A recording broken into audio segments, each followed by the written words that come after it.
으로 은혜 주시기를 원합니다. 우리가 마태복음 24장 말씀을 계속 살펴보고 있습니다.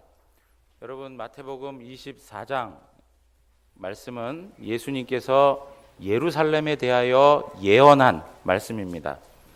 예수님이 예언하신 그 내용은 예루살렘 성전이 돌 위에 돌 하나도 남지 않고 다 멸망하겠다는 것이었습니다.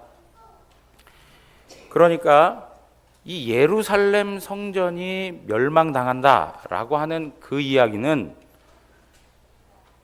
단지 역사 속에서 예루살렘 성전이 멸망당하는 것뿐만 아니라 예수 그리스도가 다시 재림하실 때에 이 세상도 그러한 환난과 그러한 하나님의 심판을 경험하게 될 것이라는 것을 내포하고 있다는 것입니다. 예수님께서 예언하신 대로 예루살렘 성전은 AD 70년에, 이거 역사적 사건입니다. AD 70년에 로마의 티투스 장군에 의해서 완전히 무너집니다. 완전히 무너져서, 제가 지난번에 설교할 때 뭐라고 말씀드렸습니까? 얼마나 많이 죽었냐면 110만 명 정도가 되는 사람들이 목숨을 잃었습니다. 그리고 예루살렘 성전은 마치 피의 강줄기가 생긴 것처럼 어마어마한 사람들의 죽음이 그 가운데 있었다는 것을 설명하고 있습니다. 여러분, 이러한 일은 예수님께서 이미 예수님의 공생의 기간 동안, 예수님이 살아서 그 제자들에게 말씀해 주는 그때에 하셨던 그 말씀을 역사적 사건 속에서 예수님이 반드시 이루신 것입니다. 그러니까 이렇게 예루살렘이 완전히 무너져 버렸다라고 하는 것은 다른 말로 얘기하면 이 세상도 예수 그리스도의 재림의 때에 예루살렘이 완전히 무너져서 비참함을 경험했던 것처럼 이 세상도 반드시 하나님의 심판에 의해서 완전히 무너지게 될 것이라는 것입니다. 하나님의 말씀은 능력이 있습니다. 하나님이 말씀하신 것은 성취되지 않은 것이 없습니다. 하나님의 말씀은 역사 속에서 하나하나 이루어져 왔습니다. 구약에 말씀하셨던 그 모든 약속이 예수 그리스도를 통해서 완전히 성취되었고, 그 말씀은 예수 그리스도의 다시 오심, 예수 그리스도가 다시 재림하시는 걸 통해서 분명하게 완전하게 성취될 것입니다.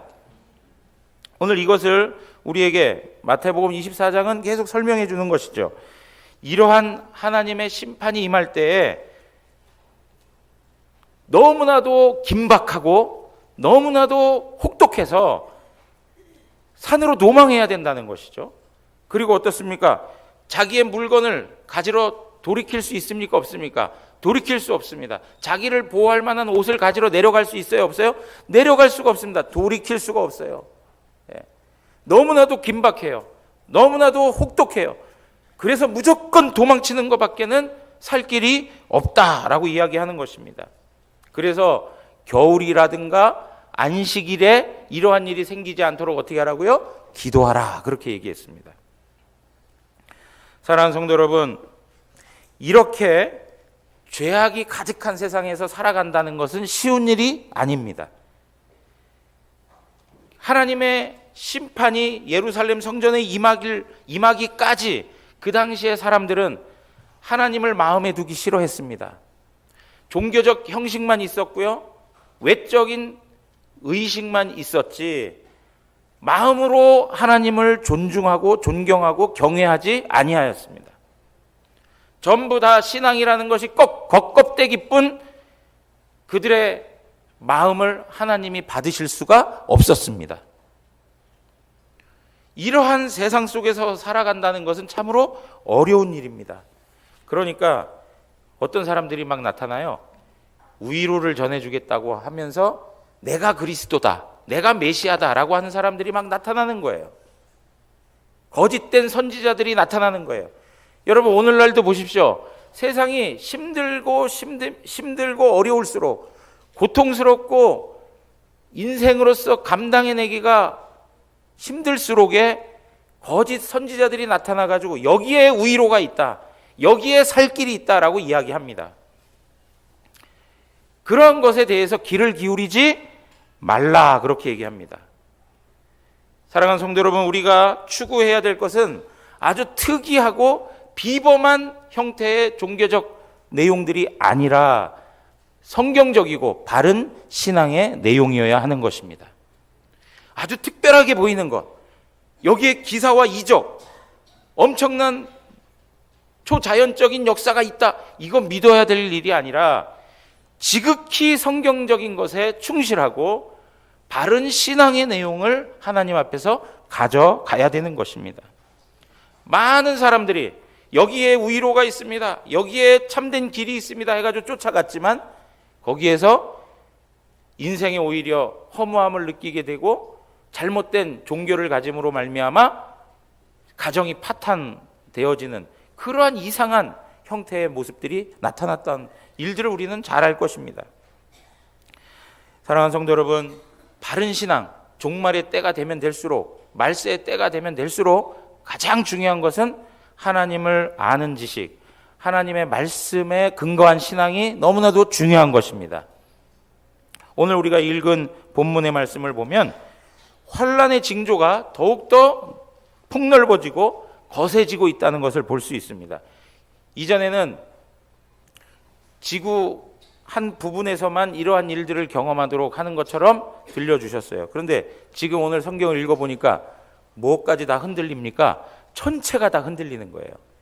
해와 달과 별들이 다 빛을 잃어가요. 옛날에 예수님이 처음 이 땅에 오실 때는 유대 베들레헴 그 작은 마을에 예수님이 조용히 오셨어요. 그런데 예수님께서 다시 오시고 이 세상을 심판하실 때에는 어떻습니까? 전체가 다 흔들리는 거예요. 전 우주가 다 예수님의 재림과 심판에 동참하고 있다는 거예요. 세상이 요동치는 것입니다. 여기 나오는 해와 달과 별, 이런 것들이 그 당시에 어떤 종교 권력자들, 정치 권력자들, 이렇게 상징한다라고 볼 수도 있어요. 그렇지만 이러한 내용도 일리가 있는 이야기지만 더 중요한 건 무엇이냐면 문자적으로 우주 전체가 다 흔들릴 정도의 대변혁이, 대환란이 이 땅 가운데 임할 것이라는 것입니다. 예수님께서 십자가에 죽으실 때 세상에 해가 빛을 잃고 어두워졌습니다. 하나님께서 이스라엘을 애굽 땅에서 구원해 내실 때 온 세상을 흑암 가운데 두시는 재앙을 내리셨습니다.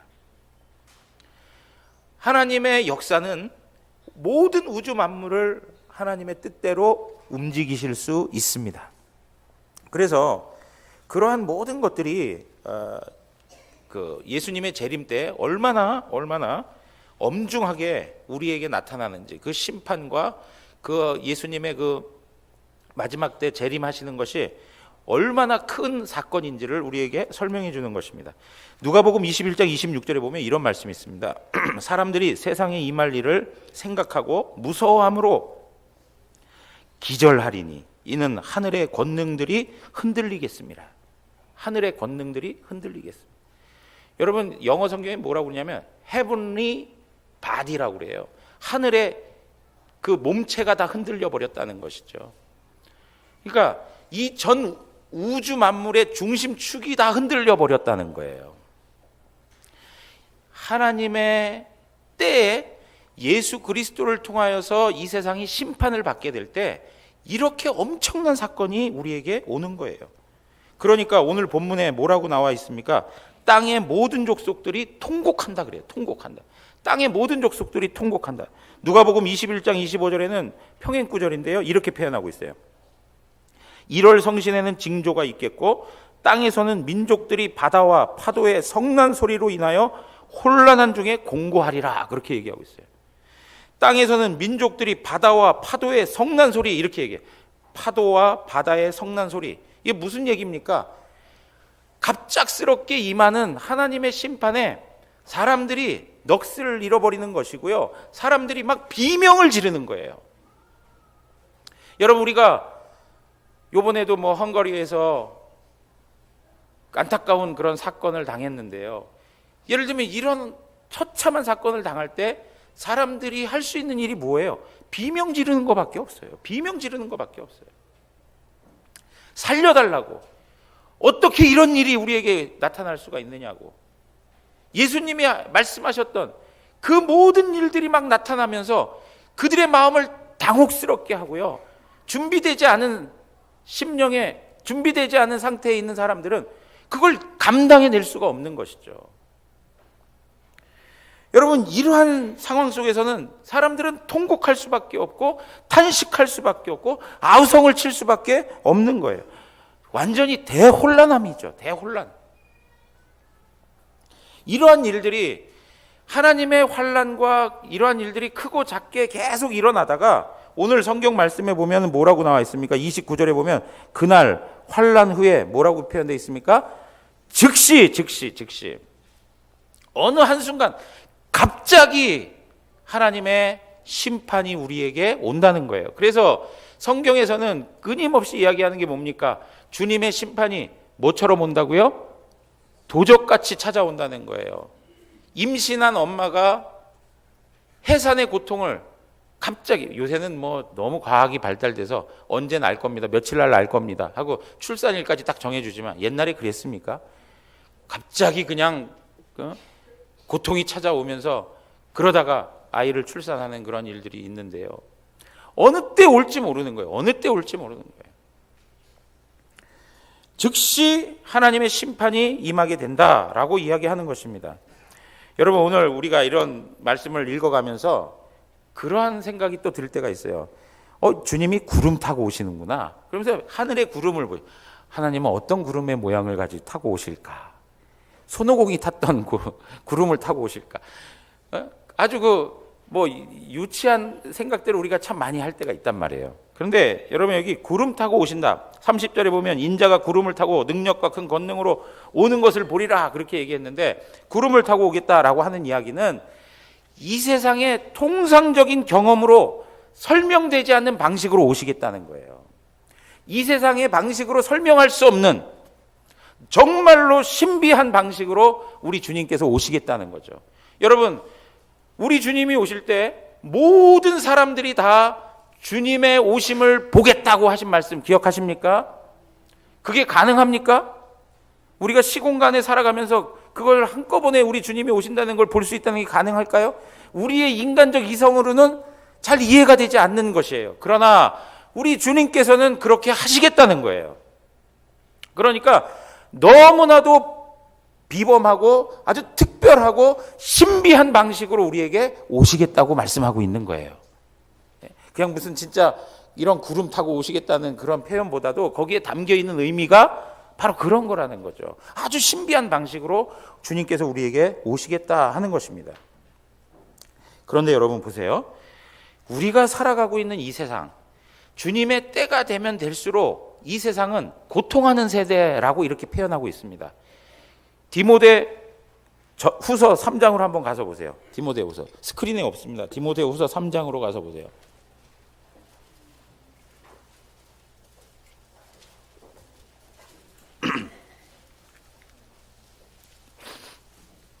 디모데후서 3장에 보면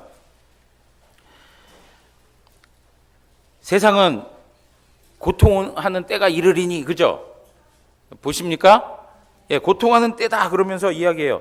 사람들이 자기를 사랑하고 돈을 사랑하고 자랑하고 교만하고 비방하고 부모를 거역하고 감사하지 아니하고 거룩하지 아니하며 무정하며 원통함을 풀지 않으며 모함하고 절제하지 못하며 싸나우며 선한 것을 좋아하지 않고 악을 좋아하고 배신하며 조급하며 자만하며 쾌락을 사랑하는데 누구보다 더 사랑해요?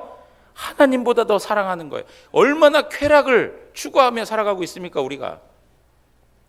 찰나적 기쁨을 누리기 위해서, 순간적 만족을 얻기 위해서 쾌락을 즐기잖아요. 성적인 범죄들이 전부 다 어떤 것에서 나오는 겁니까? 한순간에 기쁨과 즐거움을 누리기 위해서 성적 타락을 일삼는 거예요.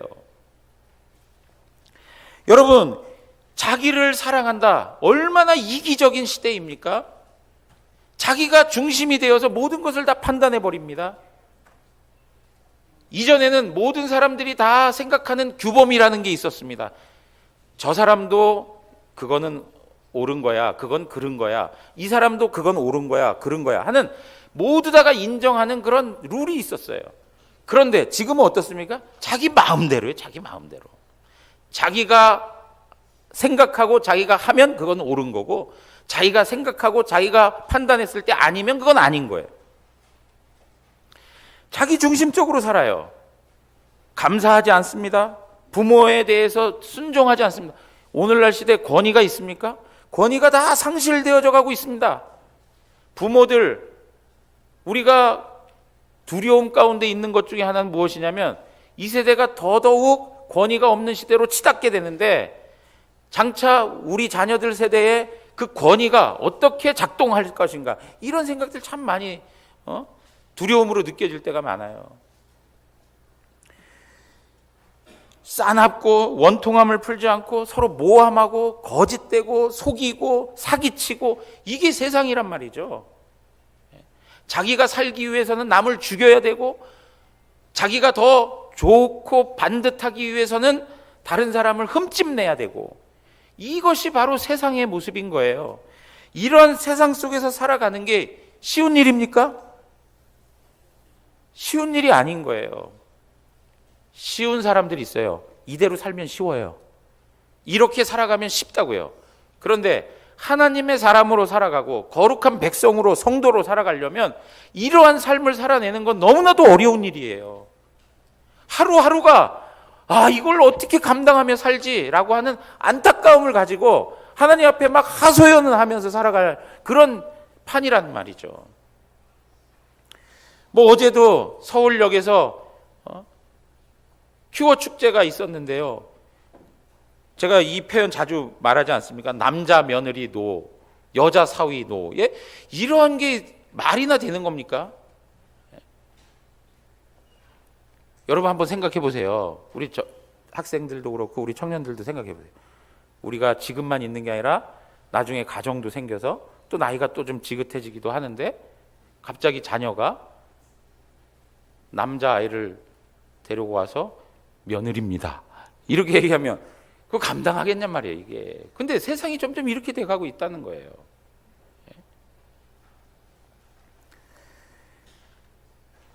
절대적인 가치들, 변하지 말아야 되는 것들이 막 변하고 있어요. 이러한 세상 속에서 믿음을 지켜가며 성도로 살아간다는 것은 너무나도 힘든 일이에요. 교회를 봐도 그래요. 많은 교회들이 세속화되어져 가고 있어요. 세상을 따라가요. 세상이 추구하는 가치를 추구하면서 그것이 우리가 가야 할 길이라고 그 방향을 선호하면서 그 길을 걸어가고 있어요. 세상은 힘으로, 세상은 어떤 권력, 명예욕, 어떤 물질, 이런 것으로 설명되어 가고 있는데, 교회도 동일하게 그렇게 가고 있는 거예요, 자꾸. 목사를 봐도 신통치가 않아. 그죠? 여러분 보세요. 저를 봐보세요. 신통치 않아. 네? 교회의 중직자들이 하는 어떤 모습들, 대형 교회들이 보여주는 그런 모습들이 너무나도 안타까운 현실을 우리에게 경험토록 하고 있어요. 이러한 세상 속에서 믿음을 지켜내며 살아간다는 것은 참 어리석게 보일 정도로, 바보스럽게 보일 정도로 힘들다 이겁니다. 그런데 이렇게 고통할 때에도, 이렇게 아파할 때에도 하나님께서는 남은 자를 두신다는 거예요. 남은 자를 둬. 세상이 다 죄악에 휩쓸려 가고 있는 그 순간에도 하나님께서는 남은 자를 두셔서 그들을 통해서 하나님의 일을 행하신다는 거예요. 자, 우리 성경에요, 남은 자에 대한 이야기들이 많이 나옵니다. 정말 많이 나오는데 대표적으로 몇 명만 살펴볼 건데요. 첫 번째 누가 생각나십니까? 창세기 7장 23절 9절 보시면 지면의 모든 생물을 쓸어버리시니 곧 사람과 가축과 기는 것과 공중의 새까지라 이들은 땅에서 쓸어버림을 당하였으되 오직 노아와 그와 함께 방주에 있던 자들만 남았더라. 여러분, 노아의 시대에 하나님께서 보셨을 때 사람들이 얼마나 죄를 많이 짓는지 사람 지은 것이 후회스럽다라고 할 정도였어요. 하나님께서 야, 사람 지은 게 후회스럽다, 후회스러워. 그래서 이 세상을 다 심판하기로 결정하셨어요. 그렇지만 누구를 보존하셨어요? 노아와 노아의 가족을 보존하셔서 그 역사를 또 이루어 가셨어요. 여러분, 노아를 한번 생각해 보세요. 기가 막힌 거예요. 산 위에 올라가서 비가 내리고 홍수가 날 거라고 그러면서 배를 만들고 있다고요.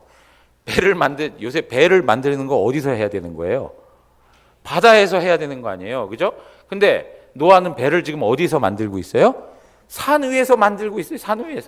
산 위에서 배를 만들면서, 여러분, 배를 만들 때마다 그 망치 소리가 꽝꽝 때리는 그 망치 소리가 무엇이냐면, 여러분, 하나님께서 물로 심판하실 것입니다 하고 외치는 거예요.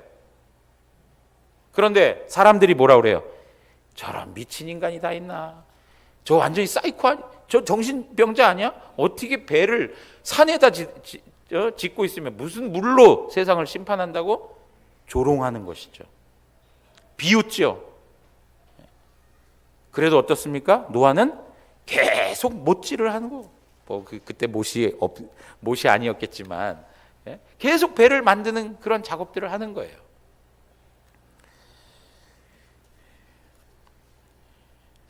이러한 가운데에서도 하나님은 남은 자를 두어서 하나님의 일을 행하시더라. 두 번째 제가 또 같이 나누고 싶었던 게 누구냐면 열왕기상 19장 18절에 나온 인물입니다. 누군지 아시겠습니까? 열왕기상 19장 18절에 있는 인물 기억하시겠어요? 엘리야 18절에 보면 그러나 내가 이스라엘 가운데 7,000명을 남기리니 다 바알에게 무릎을 꿇지 아니하고 다 바알에게 입맞추지 아니한 자라. 그렇게 얘기하고 있어요. 여러분, 엘리야가요 아합과 이세벨과 대적하면서 싸웁니다. 바알 선지자, 아세라 선지자들과 싸우죠.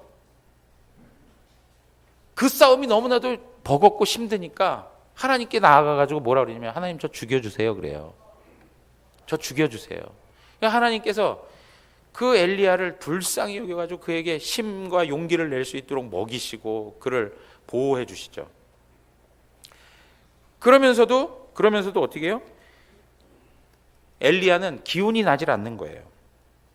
뭐라고 이야기하냐면 이렇게 얘기해요. 10절에 가서 보면 그가 대답하되 내가 만군의 하나님 여호와께 열심히 유별하오니 이는 이스라엘 자손이 주의 언약을 버리고 주의 제단을 헐며 칼로 주의 선지자들을 죽였음이오며 오직 나만 남았거늘 그들이 내 생명을 찾아 빼앗으려 하나이다.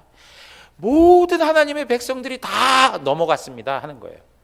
하나님 섬기는 하나님의 백성들이 하나님을 섬기지 않고 이젠 다 바알을 섬기고요. 이젠 다 이방신들을 섬기고 하나도 하나님 섬기는 사람이 없습니다. 오직 나만 남았습니다 라고 이야기하는 거예요. 자, 14절에 가서 또 똑같이 얘기해요. 14절에 그가 대답하되 내가 만군의 하나님 여호와께 열심히 유별하오니 이는 이스라엘 자손이 주의 언약을 버리고 주의 제단을 헐며 칼로 주의 선지자들을 죽였으며 오직 나만 남았거늘 그들이 내 생명을 찾아 빼앗으려 하나이다. 그렇게 얘기해요. 오직 나만 남았습니다. 다 죽었습니다. 하나님 섬기던 그 백성들 다 죽고 많은 사람들이 이제는 다 이방 종교에 넘어가 버렸습니다. 저도 죽여주십시오라고 하는 그러한 간절함이 있는 거예요. 그럴 때 우리 하나님께서 엘리야에게 이야기하신 게 바로 이 말씀이에요. 내가 이스라엘 가운데 7,000명을 남겨두었다. 그들은 어떤 사람이에요? 바알에게 무릎을 꿇지 않고 바알에게 입맞추지 아니한 남은 자들이다. 너만 있는 거 아니야. 너만 하나님 섬기고 여호와 섬긴 게 아니야. 너 말고도 7,000명이라고 하는 나의 백성들이 있단다. 하고 격려해 주고 계세요. 사랑하는 성도 여러분, 이렇게 주님께서 남은 자들을 두어 역사하신다는 거예요.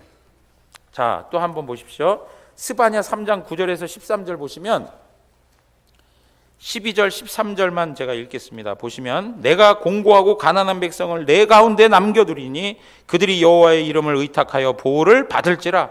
이스라엘의 남은 자는 악을 행하지 아니하며 거짓을 말하지 아니하며 입에 거짓된 혀가 없으며 먹고 누울지라도 그들을 두렵게 할 자가 없으리라. 여러분, 이 스바냐의 말씀은 무엇이냐면 바벨론 포로로 끌려갔어요. 나라가 완전히 망한 상태예요. 그럼에도 불구하고 하나님께서 그 이스라엘을 다시 회복시키시겠다는 구원의 말씀을 해주시는 거예요. 소망의 말씀을 해주시는 거예요. 근데 누구들을 일으키신다는 거예요? 남은 자를 회복시키시겠다는 거예요. 남은 자를 통해서 하나님께서 구원의 역사를 이루어 가시겠다는 거예요. 그 남은 자들은 어떤 사람들이냐? 악을 행하지 않았습니다. 거짓을 말하지 아니하였습니다. 거짓된 혀가 아니었고 진실한 하나님의 사람들이었습니다. 모든 사람들이 거짓에 넘어갔고, 모든 사람들이 다른 우상을 섬기는 일에 빠졌고, 모든 사람들이 주님을 떠나고 그 길에서 완전히 벗어났지만 하나님이 남겨놓은 사람들은 그 길을 떠나지 아니하고 그 길을 지키며 하나님 말씀대로 순종했던 사람이라는 거예요. 그 사람들을 통해서 하나님이 하나님의 구원의 역사들을 이루어 가시겠다는 것입니다. 사랑하는 성도 여러분, 이렇게 남은 자들의 역사는 계속되고 있습니다. 우리는 지금 누구를 기다리고 있습니까? 다시 오실 예수님을 기다리고 있습니다. 그렇지만 신약에 나와 있는 성도들은 누굴 기다리고 있었어요? 처음으로 오시는 메시아를 기다리고 있었습니다. 그 메시아를 기다리고 있던 성도들, 그들은 많지 않았습니다. 대부분의 사람들이 다 가짜였습니다. 거짓된 사람들이었어요. 신앙에서 다 떠난 사람들이었어요. 그러나 소수의 남은 자들이 하나님의 구원을 기다리고 있었습니다. 그 대표적인 사람이 누구냐? 시므온입니다. 시므온. 누가복음 2장 25절에서 27절.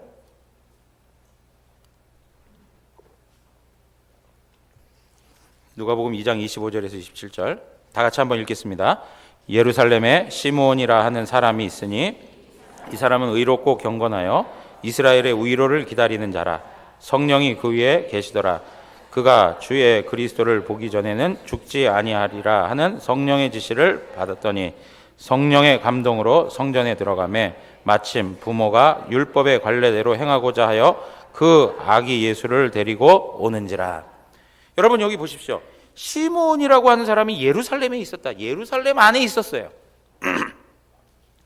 이 말 자체는 결국엔 시므온의 신앙이 어디에 있다는 거예요? 성전 중심에 있다는 거예요.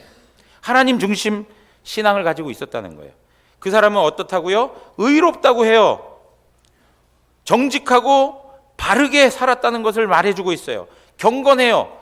하나님 앞에서 철저히 구별된 사람이에요. 그러면서 뭘 기다리고 살았습니까? 이스라엘의 위로를 기다렸다. 이스라엘의 위로를 기다린다는 말이 무엇입니까? 메시아를 기다리고 있다는 거예요. 메시아를. 그런데요, 시므온을 이야기하면서 아주 특징 있게 반복적으로 설명하는 게 무엇이냐면 성령이 그와 함께하고 있다는 거예요. 성령님이 그와 함께, 성령이 그 위에 계시더라, 그렇게 얘기해요. 그리고 성령의 지시를 받았다, 그렇게 얘기해요. 27절에는 뭐라고 합니까? 성령의 감동으로 성전에 들어갔다 그래요. 여러분, 여기 성령의 감동으로 이렇게 표현하지만 원어에는 성령 안에서 이렇게 표현하고 있어요. 성령 안에서. 성령 안에서, 성령 안에서. 항상 성령 안에서 살았던 사람이에요. 여러분, 지금 시므온이 살던 시대에 오순절 성령 강림이 있었던 시대입니까? 그런 시대가 아니었습니다.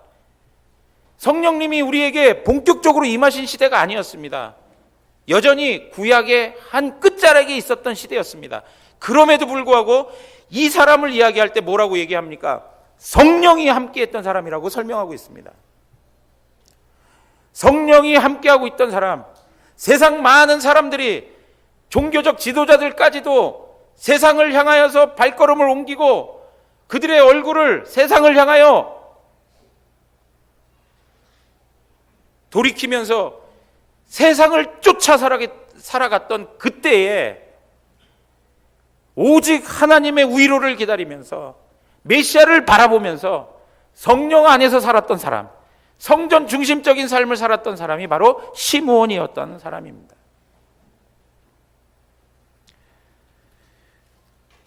이 사람뿐만이 아닌 것이죠. 둘째, 안나라고 하는 여인이 그 다음에 바로 또 나오고 있습니다. 누가복음 2장 36절에서 38절인데요.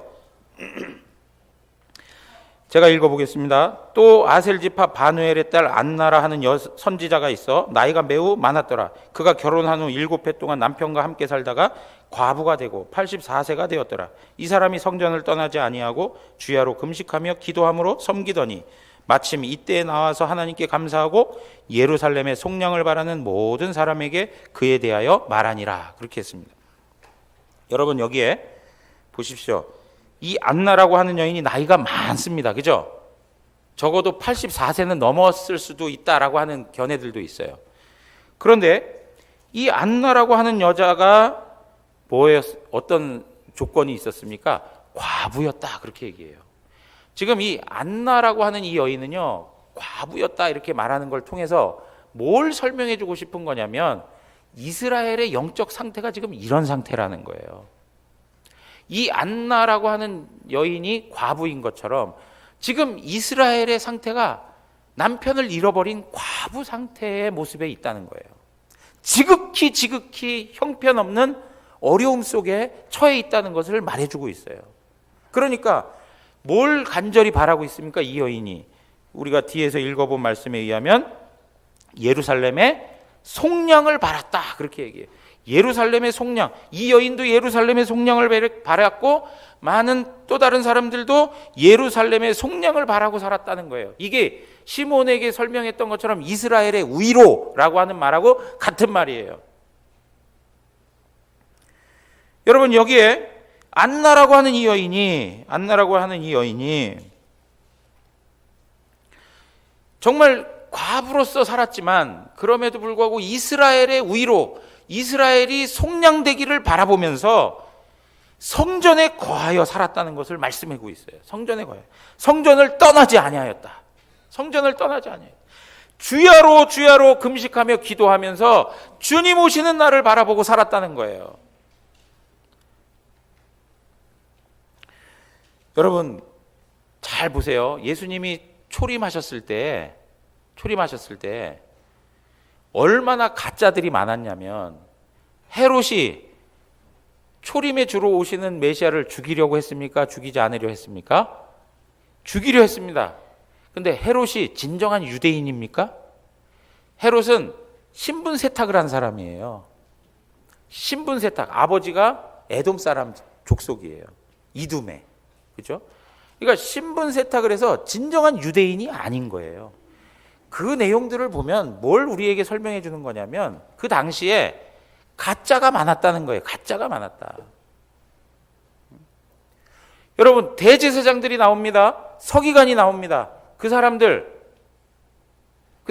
제대로 된 혈통을 이어받았던 대제사장들이었습니까? 아닙니다. 그 당시에 대제사장을 얻기 위해서 그 직분을 돈으로 산 사람들이었습니다. 종교적인 직위는 가지고 있었지만 신앙적으로는 다 가짜들이었습니다. 세상에서 하는 일들을 서슴지 않고 머뭇거리지 않고 성전이라고 하는 울타리 속에서도 그대로 자행했던 사람들이었습니다. 하나님이 보실 때 그들은 전부 가짜였습니다. 왜요? 가짜로 살아야만 세상 권력을 얻을 수 있었기 때문에, 가짜로 살아야만 세상에서 명예를 얻을 수 있었기 때문에 가짜로 살아가는 거예요. 그런데 오늘 여기에 나온 시므온과 안나라고 하는 여인, 그들은 하나님 앞에서 진짜인 것이죠. 왜요? 성령의 사람들이었기 때문에 성전 안에서 거하면서 늘 주님의 오심을 기다리면서 그것을 위해 기도하며 살았던 경건한 사람들이었기 때문에. 세상적으로는 너무나도 보잘것없는 사람들이었습니다. 세상 권력과 명예하고는 거리가 먼 사람들이었습니다.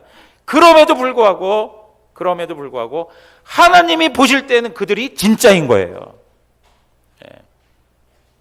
사랑하는 성도 여러분, 오늘 여기 안나가 이름까지 나와요. 바누엘의 딸 안나, 이렇게 얘기해요. 바누엘이라고 하는 말은 하나님의 얼굴이라고 하는 말이에요. 그런데요, 이 바누엘이 어느 지파에 속해 있었습니까? 오늘 성경에 말하는데 아셀 지파라고 그래요. 아셀 지파. 아셀 지파는 남유다에 속해 있는 지파였습니까? 아니면 북이스라엘에 속한 지파입니까? 네? 자, 이제 정신을 차리십시오. 북이스라엘에 속한 지파가 아셀 지파예요. 그런데 아셀 지파, 북이스라엘에 속한 지파가 그대로 있었으면 예수님 당시에 어떤 민족이 돼야 되는 거예요? 예? 북이스라엘이 역사를 거쳐가지고 아수르에 의해서 정복당하고 나서 그 다음에 형성된 사람들이 어떤 사람이에요? 사마리아인이어야죠. 지금 아셀 지파라고 했다면 이 안나는 사마리아인이 되어 있어야 되는 거예요. 그런데 이 안나가 어디에 있어요 지금? 예루살렘 한복판에 있어요. 성전 안에 거하고 있다는 거예요. 이게 어찌 된 일이냐 이거죠. 예? 역대하 30장에 가서 보시면, 시간이 없는데요, 한번 찾아보세요. 그래도 역대하 30장.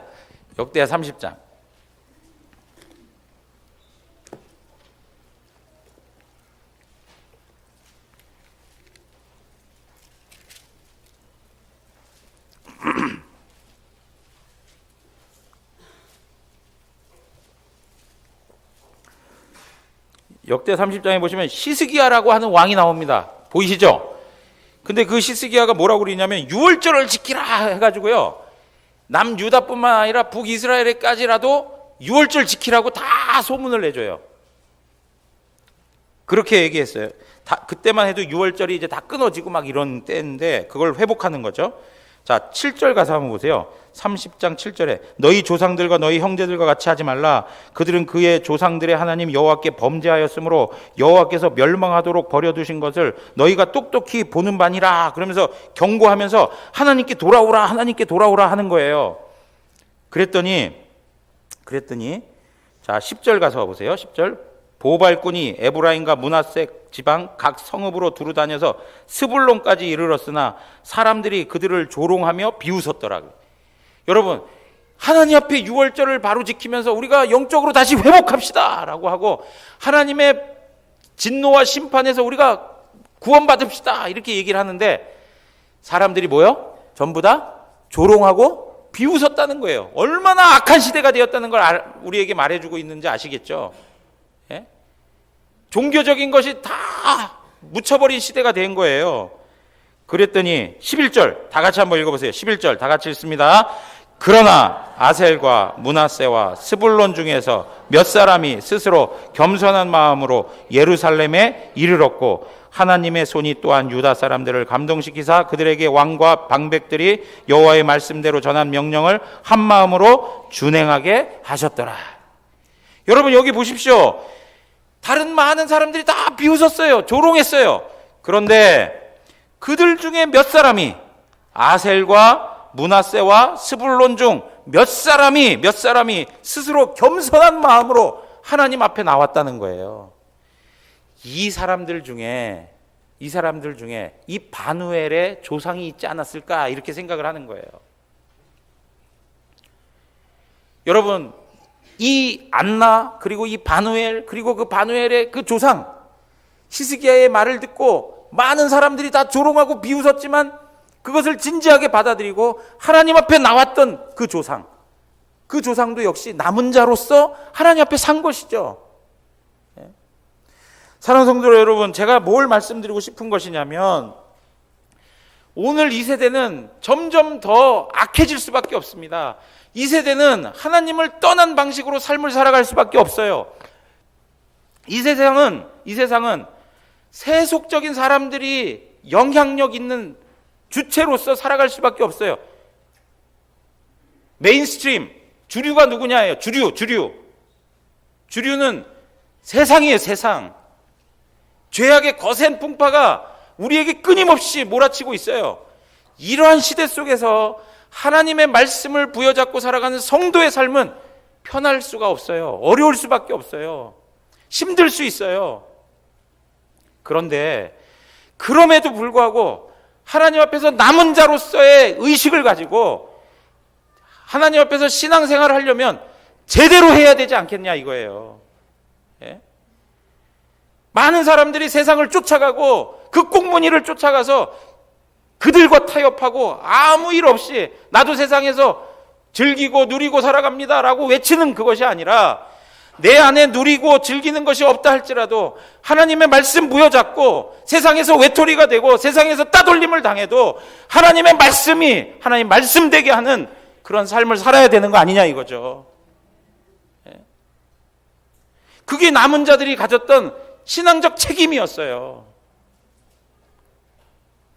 그러니까 지금 뭘 말씀드리고 싶으냐, 세상이 아무리 요동치고 세상이 아무리 죄악으로 관영해져도 그것을 원망하고 그걸 비난하고 그것 때문에 내가 할 일을 하지 못하는 일이 없길 바라는 거예요.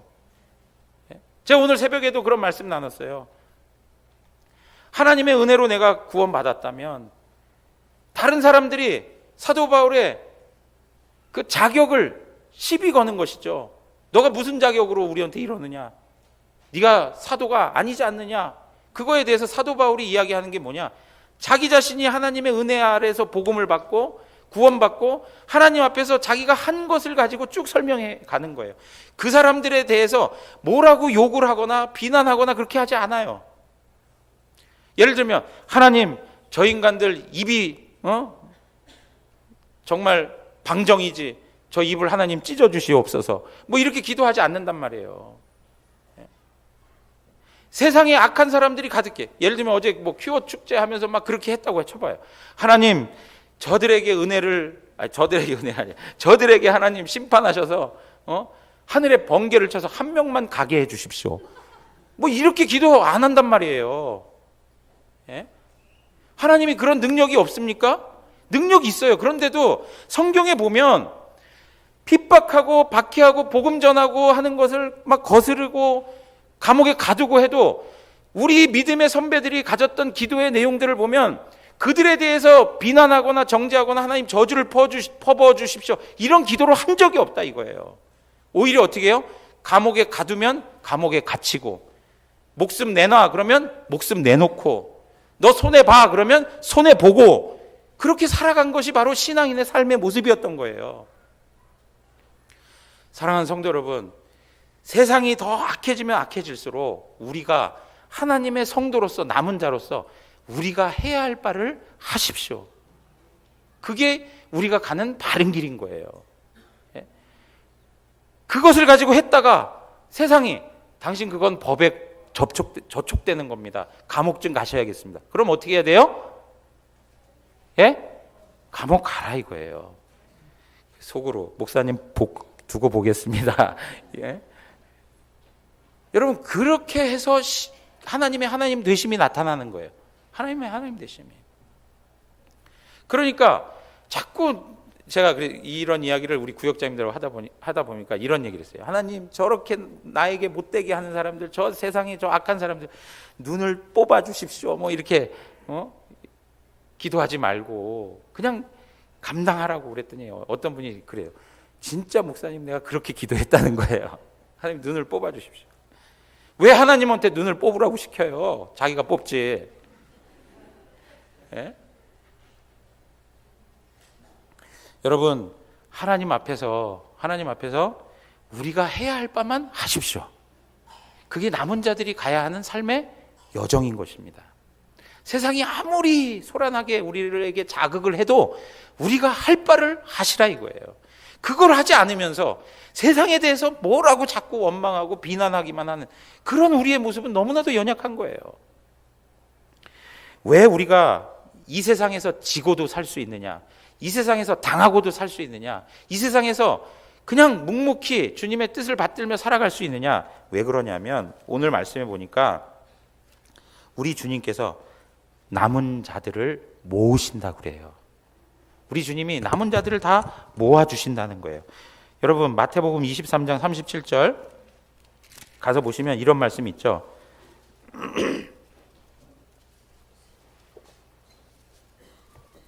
암탉이 그 새끼를 날개 아래 모은 같이 내가 내 자녀를 모으려 한 일이 몇 번이더냐.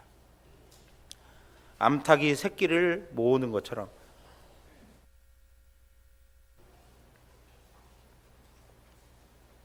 하나님께서도 하나님이 남겨놓은 하나님의 사람들을 하나님의 품으로 모으십니다.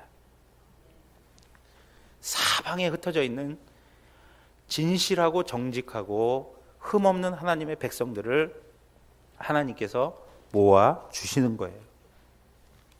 여러분, 미가서 2장 가서 한번 보세요.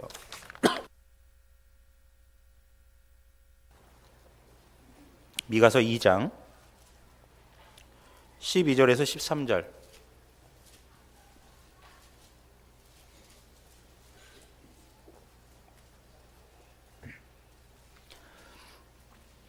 다 같이 읽겠습니다.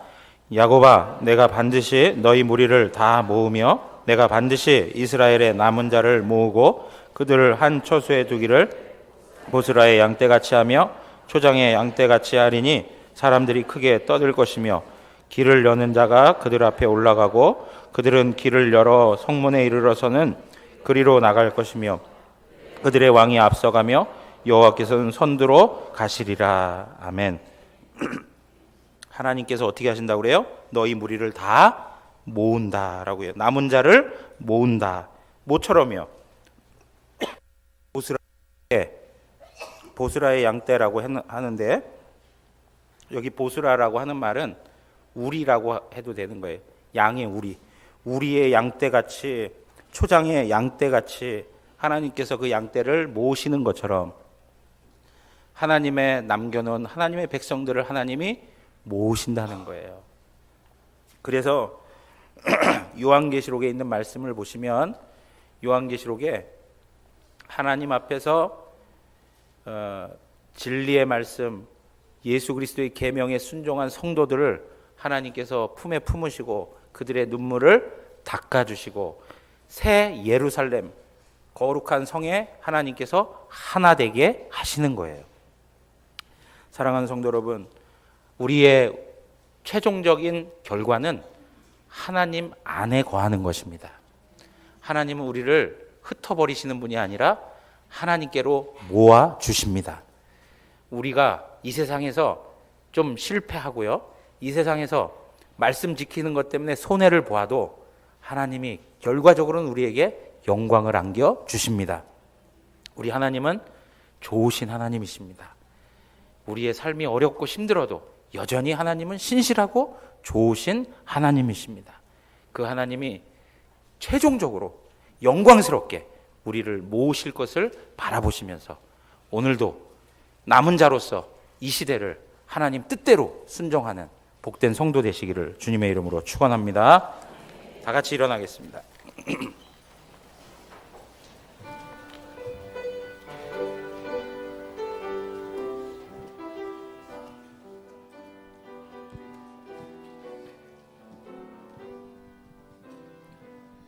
이 세상에 근심된 일이 많고 참 평안을 몰랐구나.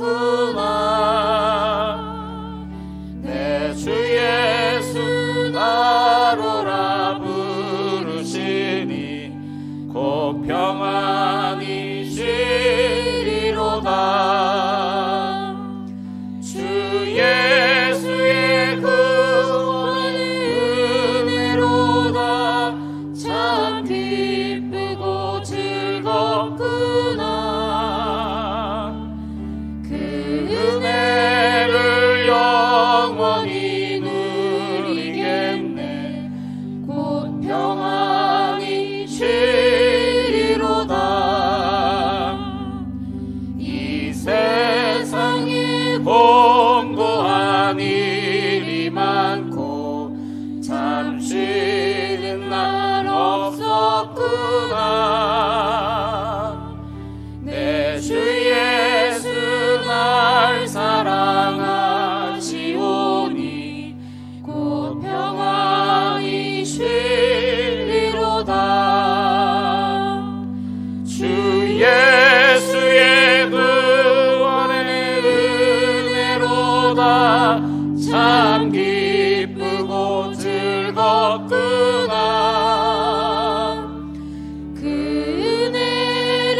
잘못된 일이 많고 참 죽을 일 쌓였구나. 내 주 예수 날 건져주시오니 곧 평안히 쉬리로다. 주 예수의 구원의 은혜로다. 참 기쁘고 즐겁구나. 그 은혜를 영원히 누리겠네. 곧 평안히 쉬리로다. 우리 시간 기도하겠습니다. 기도하실 때 오늘 들려주신 말씀 다시 한번 붙들고 기도하며 간구합니다. 하나님, 정말로 이 시대에 남겨진 자로서 진짜 성도답게 하나님 말씀 부여잡고 살아갈 수 있도록 도와주시옵소서.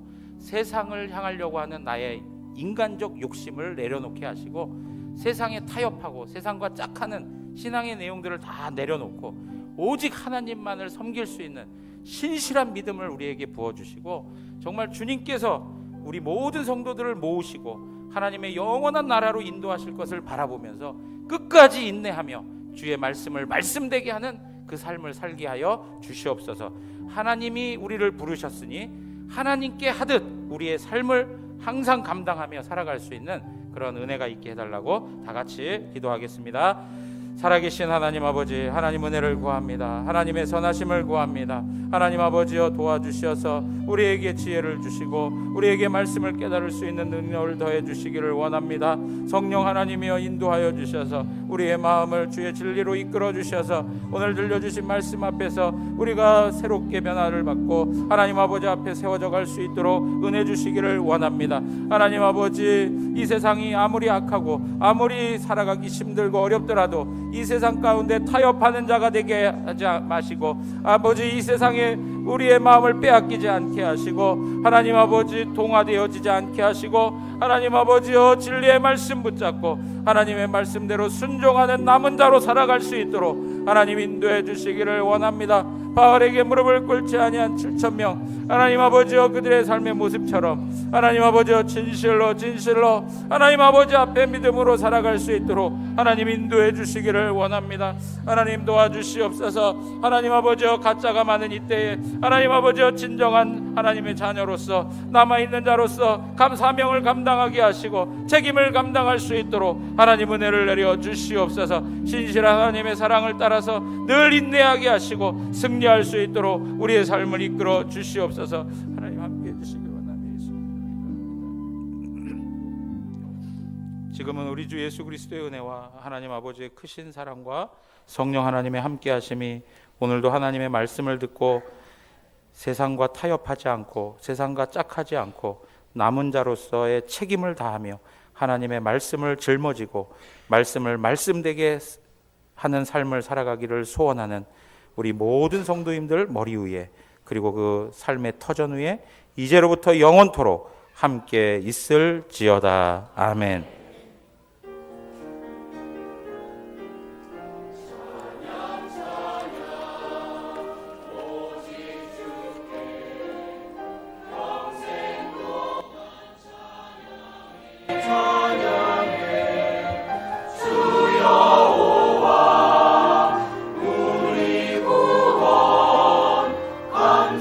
찬양